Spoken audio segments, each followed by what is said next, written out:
Good morning. Good morning. Good morning. Good morning. I couldn't turn the microphone on there. Little bit of trouble we had this morning. No, not a bit of it. There we are. That was Ben Sound Buddy, which always brings us in. And there is you can see us if you wish on Mirador Television. It's only a picture of us faffing around, but nonetheless, perhaps a picture of us faffing around first thing in the morning is no bad thing. Let's plunge down the coffee because the beautiful, beautiful uh, lady on the front desk has made it for me with a smile. She's always got a smile. And there we go. Right, now we're set. Now we are set. Let's pull the coffee cup over here. Hope that we don't spill it onto the floor. We'll put the paper over there. And we are now set. Actually, we don't get off the bus until 7:20. And if the bus is just marginally late, it means that we're marginally late, and we were marginally late this morning. So it actually is now 7:47, and half the biscuit disappeared onto the floor. Would you believe? Oh, there it is. Got it. You're listening to Rouser Radio on Thursday, the 23rd of June. Where do the days go? In the year 2022. And watch out, because we're going to have thunderstorms out there this morning. There's a weather warning in place. It's going to hit about 21. Still quite warm, but you might have to duck and dive and watch for the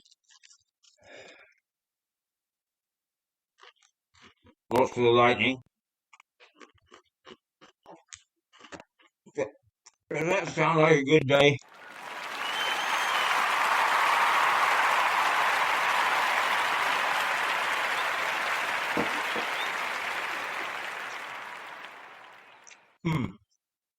The applause is a bit muted this morning. Okay, Rouser Radio, coming out of the White Hart Hotel in Lewis, and it's a precursor to our television service, Mirador Television, with Break and Egg at 8:30. But we have this little 3/4 of an hour in which to gather our wits, see what's going on, have a little chat. Now, the first thing before I even turn to the paper this morning is, let me tell you, be very, very, very, I shouldn't say don't use them, but be very, very, very, very cautious of O2. It is run by computers. Trying to talk to somebody is almost impossible. In fact, you could be forgiven for wondering whether, in fact, they have people there at all. But of course, computers are limited in what they can do. I have had horrendous days. I still don't know whether I've got a phone service back. I deal with their agents who used to be excellent, and they've lost some of the impetus too because they've gone to computers. When are we going to learn that computers are to help us, not to replace the human spirit, the human kind, the human greeting?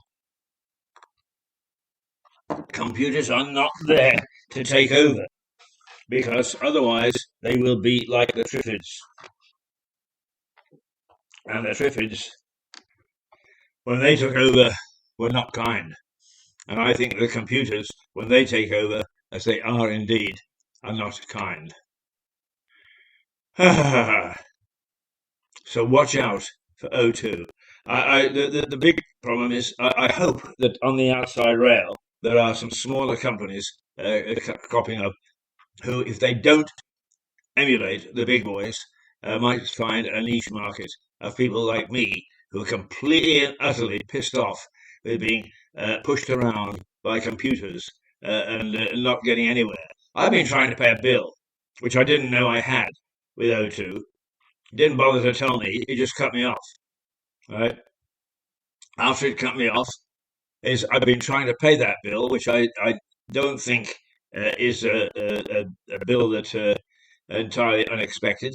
But the computer at the bank has sent the money to the computer at O2, and O2's computer says it hasn't received it. What do? Not the bank, not O2, have to go scouting around to try and prove that I've paid this. Well, I have, and I got sweet bugger all from you in response, except nonsensical people who are ill-trained using your Let's Chat. And it's not good enough. Your standards have dropped dramatically. You are no longer a decent company to do business with. And that's true of many of your associates. And when the hell are we all going to wake up to that, instead of chasing somebody for half a bottle of champagne and an iced cake? Let's start to get some quality back into our daily life and the people we deal with. The banks, the big utility companies, the service industry. It is a government. Ho, ho, ho. Don't talk about government. God almighty. The only thing that they're good at is collecting money and threatening to take it to court. And then when you get to court, you find that, in fact, it is a threat. They're not listed. And suddenly a little man appears to divert you. Twice now that's happened to me. Because I've disputed what they're saying, and then they say, oh, they look at, oh yes, we made a mistake, we'll do this, and they don't. They don't actually do. All they do is they go back, and the file goes onto a shelf. It is crazy. We are run by a bunch of idiots, and when you think that 100 years ago, town halls with town clerks and active mayors were absolutely superb in looking after the local region, is, you see, in 100 years we have taken huge strides back. And why? Because the computer solves all. Well, it does not solve all. Of course I'm delighted to have computers. It means I can do what I'm doing right now and what I'll be doing in an hour's time. But I am controlling that. The computer is not controlling me. And the trouble with the big companies is the computer is running the thing. And it's crazy. It is absolutely crazy. And until some chief executive wakes up and realizes that he can steal all the competition by bringing an element, just an element, of human resource back in, then we are in for a very, very rough ride. That doesn't mean to say we can't shout and squeal. Do not use O2. Do not use them. He's a lousy company. I don't know who the chief executive is, and I don't care. He's the man where the buck stops. And if he's daft enough and dumb enough, and indeed incompetent enough to run an organization such as he is, which has absolutely no care whatsoever, corporate social responsibility. Oh, they're probably building a bear trap somewhere in Alaska as their corporate contribution. But they can't even know how to treat their customers properly. And it's beyond the pale. And it's about time that they did so. You know, it is when British Airways were privatized in the 1980s, the thing that they inherited from the old state airline was that none of the planes ever were in the right place at the right time. They never took off on time. They were always late. What did they do? They took a board member and they gave him the responsibility of looking into this whole thing and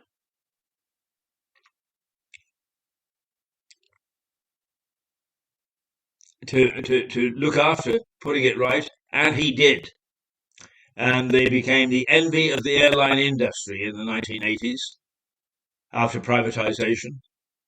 Their planes were on time. They looked good. They were clean. They were well piloted. Everything was terrific because they put a man, not a computer, in charge of solving the problem. Well, the phone companies are not putting men or human beings in charge. Give it to the computer. It is not good enough. It is not good enough. I am a voice in the wilderness, total voice in the wilderness. But I hope that bit by bit, people will join me until we start to become a full-throated roar is get your act together. Get your act together. Because the phone companies, the credit card companies, the banks are absolute disgrace. Absolute disgrace. And there is somebody sitting there picking up a huge salary at a time of difficulty for the rest of us, a huge salary, to do what? To get everything wrong. I've often wondered why it is that everybody falls over themselves to buy escalators, which they know are going to break down. I'd love to be in the escalator business because I know I'm selling them duff stuff. It'll be installed, and within months it'll be ground to a halt. The engineers will have to be in, and it won't be usable for several weeks. And people pay a fortune to actually have them installed. We are crazy. What sort of society have we become? It's all very well to laugh at the fact that at school we used to stand up when the master entered the room. Okay, I'll be correct, politically correct. When the teacher entered the room. But by golly, it made us respect just what we should be looking at in terms of standards. They don't do that anymore, so there are no standards. What we've got is a bunch of idiots from this generation that are in charge who they couldn't punch their way out of a brown paper bag. And we're all supposed to say how marvelous they are because look at the strides of technology. I actually interviewed on this on our television station the other day a man who was an expert in crypto. And he said, artificial intelligence. What is correct is the word artificial. Intelligence leaves a lot to be desired, and it most certainly does. And it's about time somebody woke up to it. Let's have a minister in charge of artificial intelligence to make sure that it's doing what it's supposed to do. Oh, rubbish, rubbish, rubbish. Rubbish, rubbish, rubbish. Rabbit, rabbit, rabbit. Let's go. Have some music.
Right, bent sound ukulele. And lovely little piece for us first thing in the morning. Now, I've had my rant about the bloody phone companies and their nonsense and the banks and their nonsense.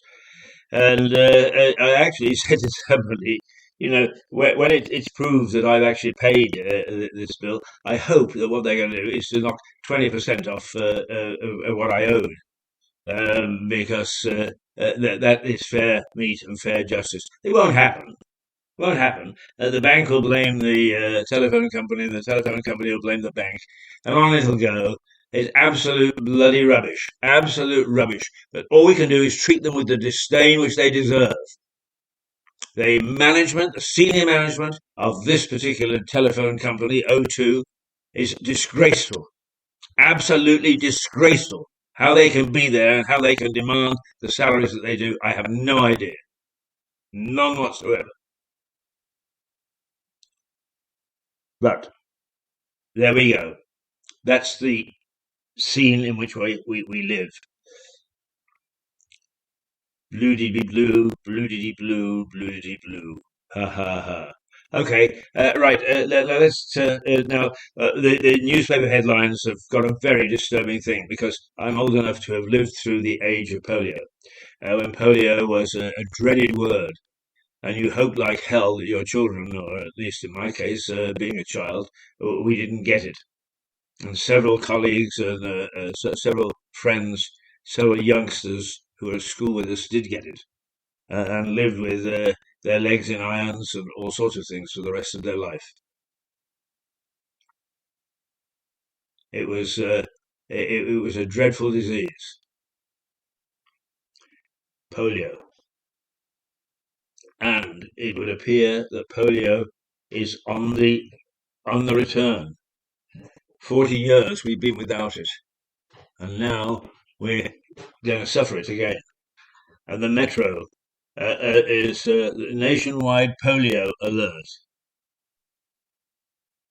Nationwide polio alert.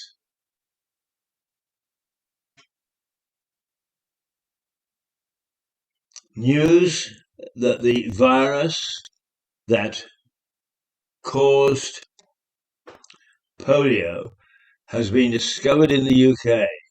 A nationwide polio alert, declares the papers, as they warn parents to check their children are vaccinated after traces of the virus were found in Britain's water supply.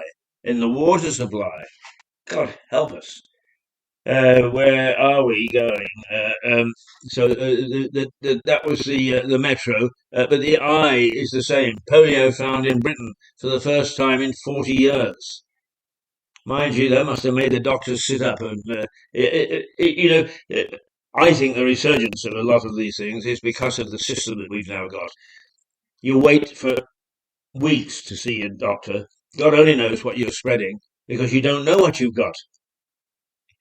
But you're in a waiting list. My golly, we've got this wonderful thing. I forget what ours is called here. It's something like the infirmary or the terminal or whatever. Anyway, and it is a collective now of all the surgeries in our small town, and it is lousy. It just doesn't work. But will the NHS, will the people who run this thing admit it? No, they will not. No, they will not. They don't have to worry, for God's sake. They're doctors, they're nurses, they're first in line. They have no idea, no concept what it's like to wait in line and to be treated the way that you are. By receptionists who know sweet diddly squat and who are the most arrogant, turning into the most arrogant group of people that you could ever wish to meet. At one time, I knew everybody at my surgery. I knew all the ladies there. I would have a joke with them.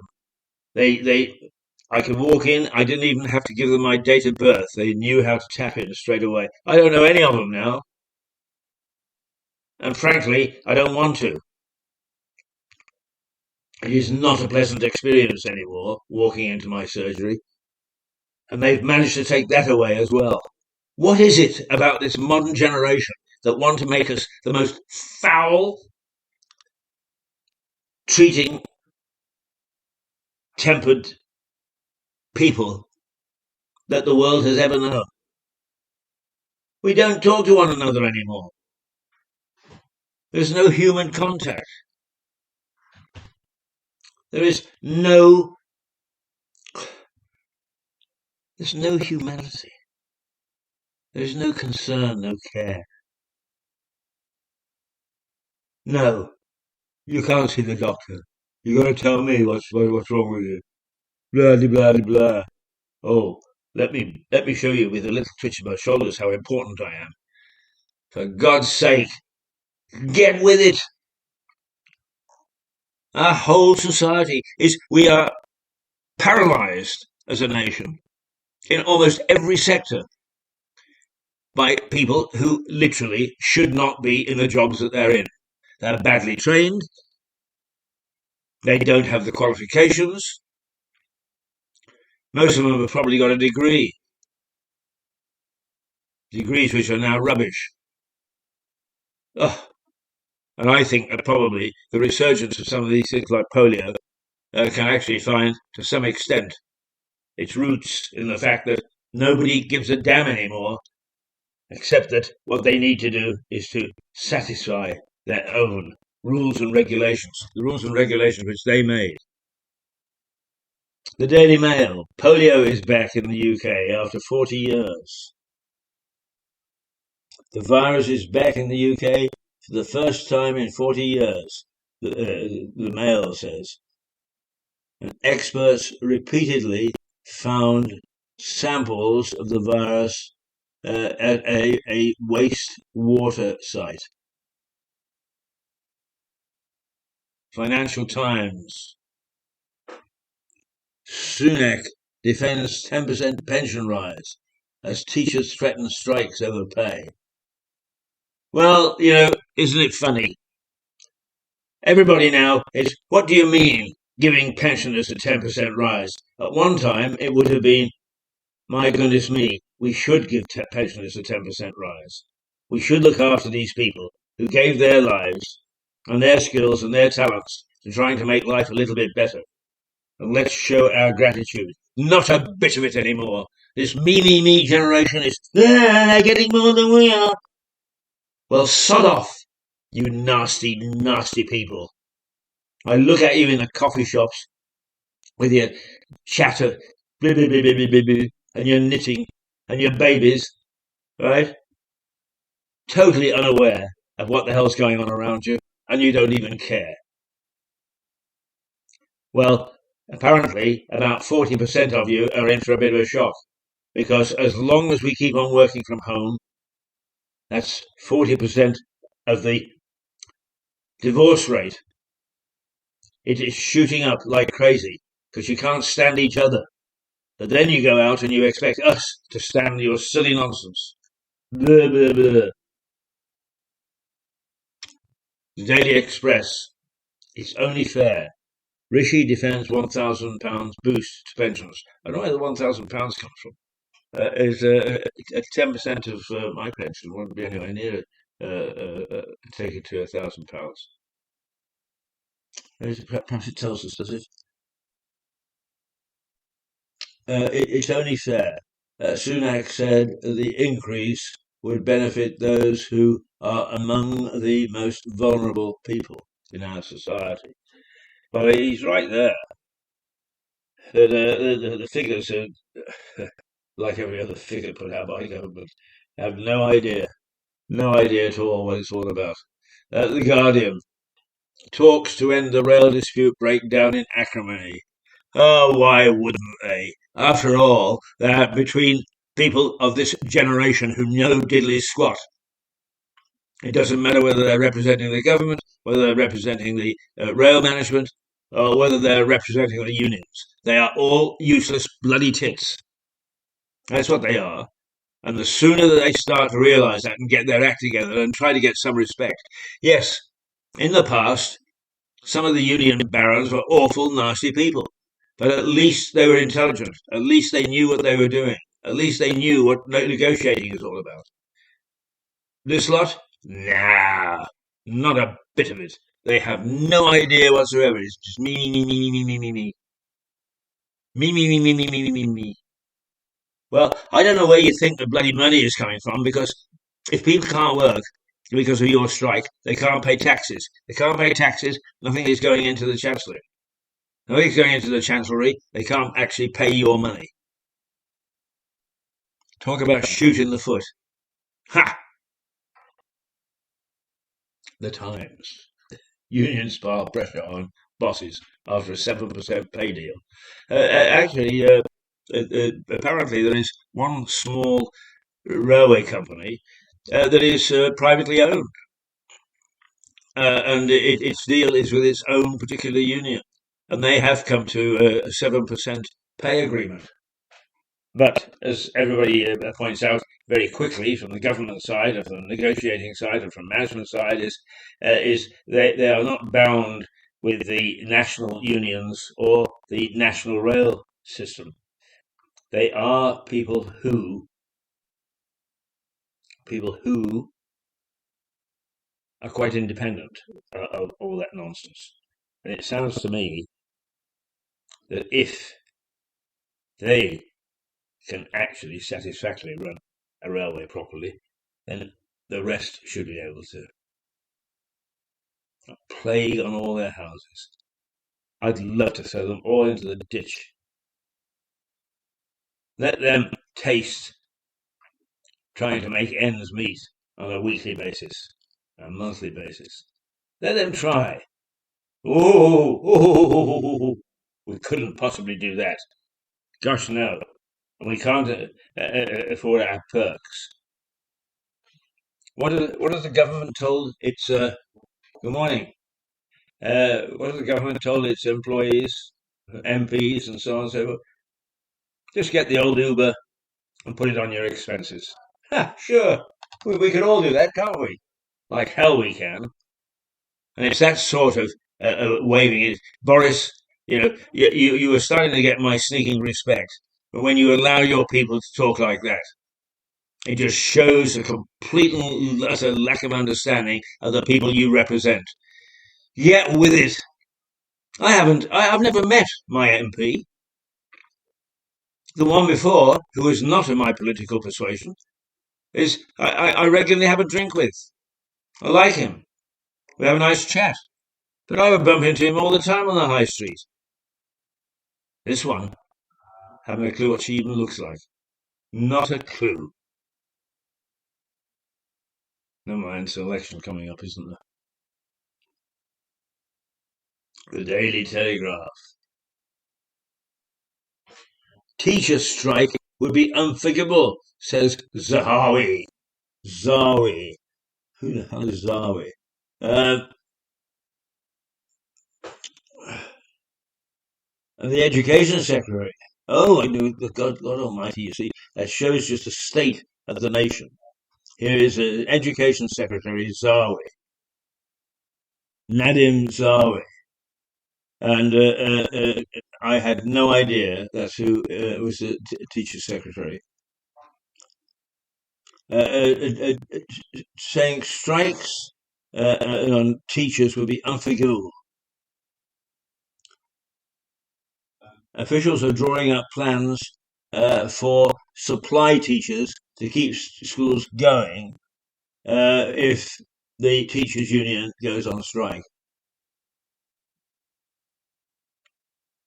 And actually, this chap says our students, our children have suffered enough because of COVID and so on and so on. And he's absolutely right. And if the teachers union are going to do this, they have no concept whatsoever what their business is. No concept whatsoever. But why am I surprised? The phone companies can't run phone companies. The banks can't run banks. Government can't run government. Why should we expect schools to have people in charge who can run schools? Ha! It'll be a turn up for the books. The Mirror. Got to keep pay down, Prime Minister. Try telling this lot. The Daily Mirror is saying fat cat bosses at firms facing strikes over wages have got to keep pay down. try telling this lot, the paper says, because the government is talking about taking the cap on executive pay off and letting it go free flow. The Sun. Get me to the judge on time. The Sun pictures, Katie Price, who was a bridesmaid at her sister's wedding on Wednesday, is on the front page. The paper reports that the wedding was brought forward because the reality star is due in court this week. Well, the chances are that she's due in court in the courthouse immediately over the road.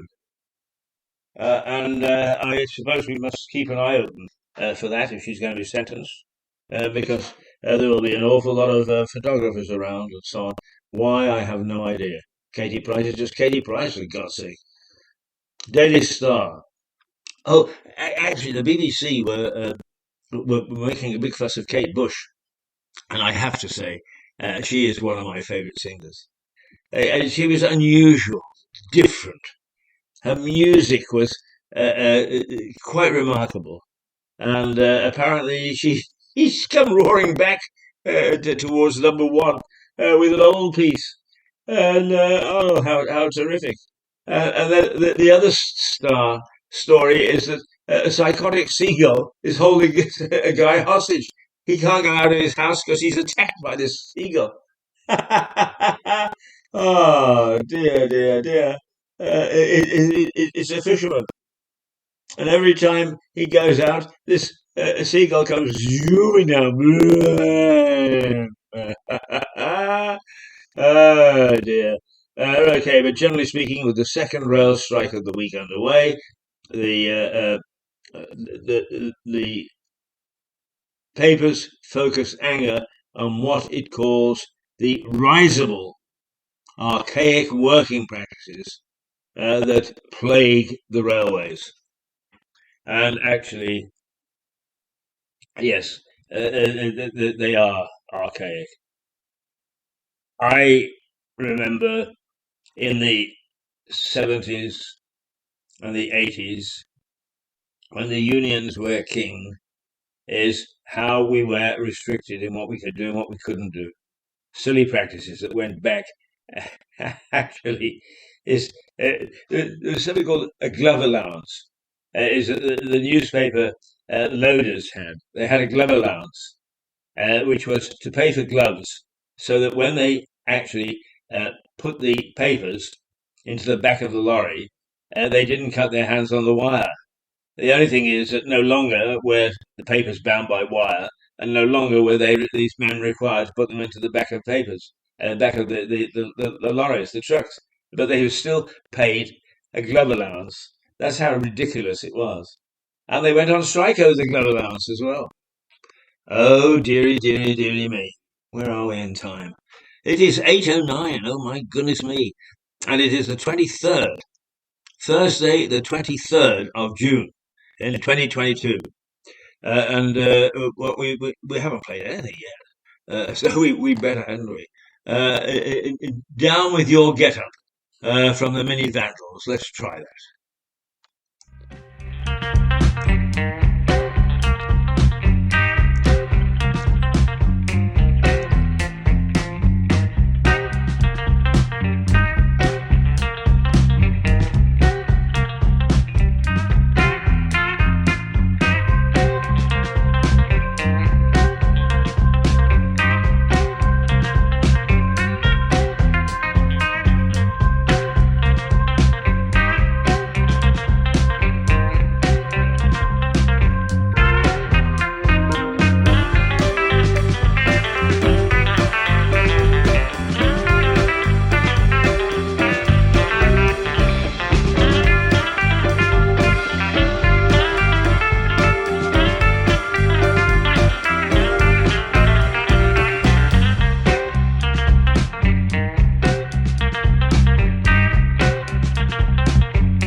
with your Get Up, the Mini Vandals. You're listening to Rouser Radio coming out of the White Hart Hotel in the centre of Lewes in East Sussex in the United Kingdom.